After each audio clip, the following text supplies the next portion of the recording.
Everyone, welcome to Erudite Political. और आज की वीडियो में हम लोग जो टॉपिक कवर करने वाले हैं that is your administrative reforms commission. And we are covering this topic because हमें इस टॉपिक के लिए रिक्वेस्ट आई थी। तो इन केस अगर आपको भी कोई टॉपिक पढ़ना है पॉलिटिकल साइंस का या यूजीसी नेट पेपर 1 का, तो आप उसे कॉमेंट डाउन कर सकते हैं and we will keep it that topic in priority to cover that topic.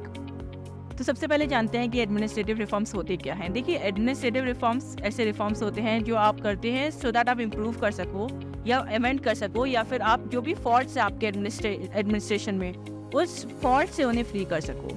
तो administrative reforms according to Gerald Caiden is involving inducing transformation against resistance. ऐसे ही हान बी ली ने डिफाइन करा था administrative reform को as a process जो permeate करता है ऑल फेजेस ऑफ एडमिनिस्ट्रेशन में, एंड वो क्रूशियल होता है फॉर इंट्रोड्यूसिंग क्रिएटिविटी या फिर डेवलपमेंट गोल्स को अचीव करने के लिए। ठीक है, अब एडमिनिस्ट्रेटिव रिफॉर्म्स इंटेल करते हैं improving the functioning of executive machinery, realigning with the government departments and the structures and work methods. अगर आप यूएस एंड यूरोप की बात करें तो उधर जो एडमिनिस्ट्रेटिव रिफॉर्म्स होते हैं वो इन्वॉल्व करते हैं चेंजिंग एडमिनिस्ट्रेटिव स्ट्रक्चर्स या प्रोसीजर जो पब्लिक सर्विसेज के अंदर होता है एंड जो आउटडेटेड हो गया है with the passage of time.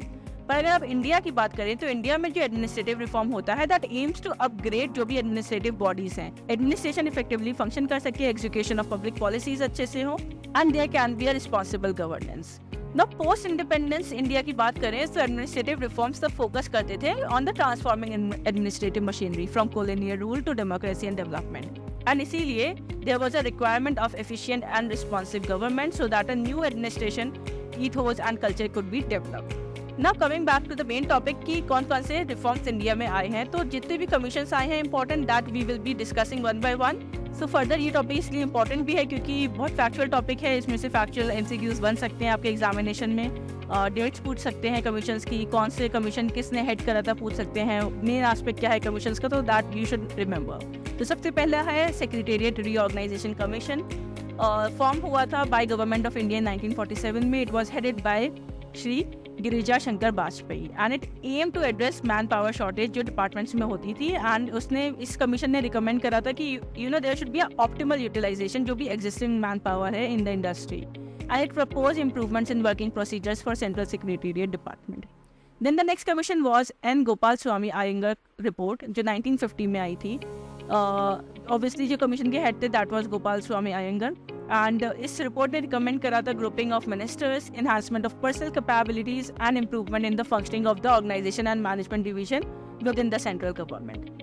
Then the next commission was A D Gorwala commission. अच्छा, ये जो कमीशन होते हैं ये क्रोनोलॉजिकल ऑर्डर में भी लगाने को आ जाते हैं, so that is also very important for you guys to remember. So yes, A D Gorwala committee 1951 में आई थी, जुलाई 1951 में। It was led by A D Gorwala and he submitted the two reports to the planning commission. So जो report थी वो focus करती थी on efficient management of public enterprises.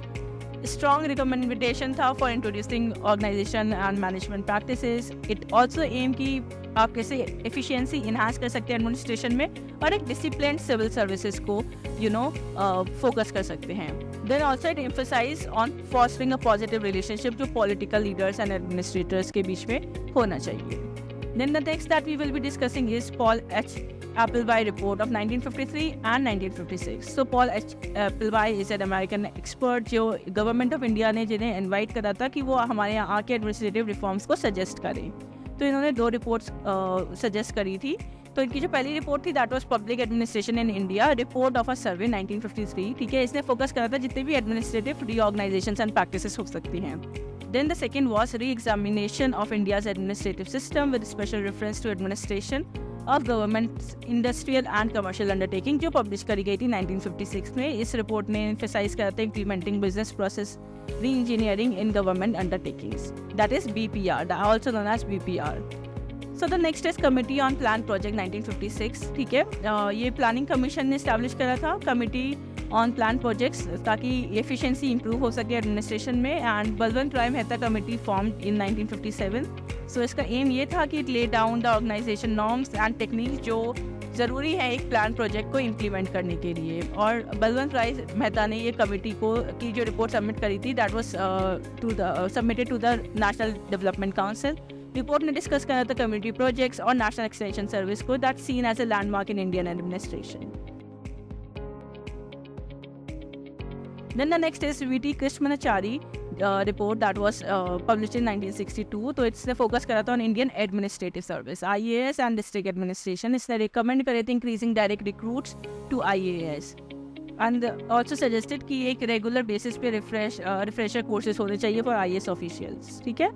Then the next is your Committee on Prevention of Corruption 1962. इसको आप Santhanam committee के नाम से भी जानते हैं. इस टाइप के क्वेश्चन आ जाते हैं कि संथनम कमेटी जो है वो किससे रिलेटेड थी, and there will be options, तो the correct answer will be corruption.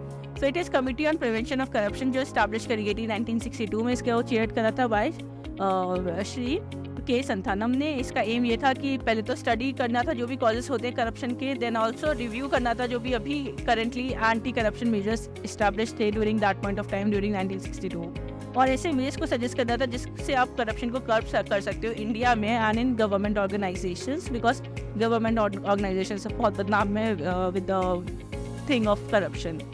Then उसके बाद जो मेजर इंपॉर्टेंट आपको याद रखना है that is ARC, administrative reforms commission. कब आया? पहला जो ARC था, फर्स्ट एडमिनिस्ट्रेटिव रिफॉर्म्स कमीशन 1966 में आया ऑन 5 जनवरी. ठीक है.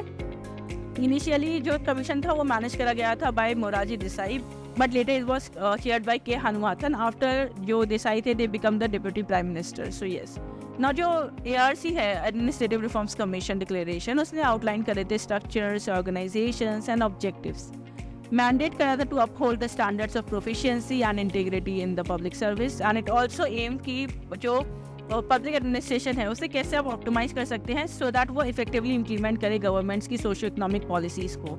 एंड इस कमीशन ने 537 रिकमेंडेशंस दिए थे एंड अप्रॉक्सीमेटली 20 रिपोर्ट्स भी इस कमीशन ने दी थी. ठीक है. कमीशन ने इंश्योर करा था कि efficiency, integrity in public service and जो एडमिनिस्ट्रेटिव रिस्पॉन्सिव है टू द पीपल उसको टारगेट करा जाए. एंड इन पर्टिकुलर कमीशन ने 10 मेन एरिया को कंसिडर करा था. तो वो कौन कौन से हैं that you can see in the list. That is machinery of the government of India, उसका functioning, planning, central state relations, financial administration, personnel administration, economic administration, state level पे, district level पे, agricultural administration and the redressal of the citizens' grievances. So that was about your first ARC. Then the next is your Kothari Committee 1976 में आई थी. Committee formed हुई थी by UP in 1976 by Union Public Service Commission of India and it was chaired by Shri Kothari, DS Kothari. Purpose क्या था? Purpose ये था कि आपको एग्जामाइन करना था और रिपोर्ट करना था जो भी रिक्रूटमेंट मेथड होता है in the process of public service commissions. So focus था all India services and also जो central group A and B services होती हैं. Then the next is national police commission 1977. Police commission जो है वो chair करा गया था बाय श्री धर्मवीरा जिन्होंने फॉर्म करा था इस कमीशन को टू एग्जामाइन पुलिस रूल्स कि क्या पुलिस का रोल होता है और क्या फंक्शंस होते हैं. फोकस करा था कि कैसे क्राइम कंट्रोल कर सकती है पुलिस, कैसे पब्लिक ऑर्डर को अच्छे से मेंटेन कर सकती है. ठीक है. एंड ऑल्सो मैजिस्ट्रेरियल लेवल पे सुपरविजन कैसे इंप्रूव हो सकता है, investigation, prosecution and also crime record maintenance in the city. Commission ने इशू करे थे over 500 recommendations on police administration. Then, as you all know, that was Economic Reforms Commission 1981 में आया था. It was chaired by L.K. Jha. इसने submit करी थी report on economic system modernization, advocate करा था for rationalization and aiming for new economic order. Then the next is very important, that is Commission on Center State Relations 1983, जिसको chair करा था by R.S. Sarkaria ने, and it is very importantly known as Sarkaria commission. और इस type के questions भी आपसे पूछ लिए जाते हैं कि Sarkaria commission was related to which among the following. तो उसमें आपको ऑप्शंस होंगे करप्शन, सेंटर स्टेट रिलेशंस या और कुछ, and the correct answer would be centre state relations. So commission was chaired bye R.S. Sarkaria. Task था कि रिव्यू करना था जो भी यूनियन और स्टेट के अरेंजमेंट्स हैं और जो उनका रिलेशन है. एक्समाइन करनी थी क्या पावर शेयरिंग है स्टेट एंड यूनियन की, कैसे फंक्शनिंग को इम्प्रूव कर सकते हैं और कैसे रिस्पॉन्सिबिलिटीज़ को अच्छे से डिवाइड भी कर सकते हैं एंड शेयर भी कर सकते हैं. And it aim to recommend necessary changes. Then the last is the second ARC, which is your second Administrative Reforms Commission, जो 2005 में आया था और इसको हेड करा था by Veerappa Moily. So it's very important for you to remember क्योंकि directly पूछ लिए जाते हैं कि सेकेंड ARC कमीशन को किसने हेड करा था. ऑब्जेक्टिव यही था कि रिवैम करना था पब्लिक एडमिनिस्ट्रेशन सिस्टम को इंडिया में, ताकि जो कमीशन जो है उसने इंक्वायरी करी थी task by preparing a detailed blueprint. ठीक है. और इसका जो वर्क था वो 4 साल में कंप्लीट हुआ था and it was completed in 2009. अब कमीशन ने सजेस्ट करे थे मेजर्स जिससे आप proactive, responsive, accountable, sustainable and efficient administration बना सकते हैं for the country at all levels of the government. तो कमीशन ने कौन कौन सी चीज़ों को कंसिडर करा था, ये 13 जो पॉइंट्स हैं इन सबको कंसिडर करा था. As you can see in the screen, you can note it down later on also, right. Apart from that जो इंपॉर्टेंट चीज़ है आपको याद होनी चाहिए इस कमीशन की, वो है रिपोर्ट्स ऑफ द कमीशन. तो इस कमीशन ने 15 रिपोर्ट्स दी थी और वो 15 रिपोर्ट्स आर वेरी इंपॉर्टेंट. आपको ये पता होना चाहिए पहली रिपोर्ट कौन सी है, सेकंड कौन सी है एंड थर्ड कौन सी है. As you can see in the order, this is the correct answer order. Directly आपसे पूछ सकते हैं कि इनमें से कौन सी जो है रिपोर्ट वो सेकेंड ERC की थी या नहीं थी, या फिर आपसे डायरेक्टली पूछ सकते हैं कि right to information master key to good governance was report of second ERC, which report of second ERC, first, second, third, fourth, 15. तो ये बहुत ज़रूरी है आपको याद होना. ये जितनी भी 15 रिपोर्ट्स हैं इससे बहुत बार क्वेश्चन आपको एग्जाम में देखने को मिले हैं. So yes, this is a very brief video on the topic Administrative Reforms Commission in India. I hope you find this video helpful. Then please do like, share and comment. And stay tuned for the more upcoming videos. Also feel free to comment down the topic that you want us to cover on the channel. So yes, thank you.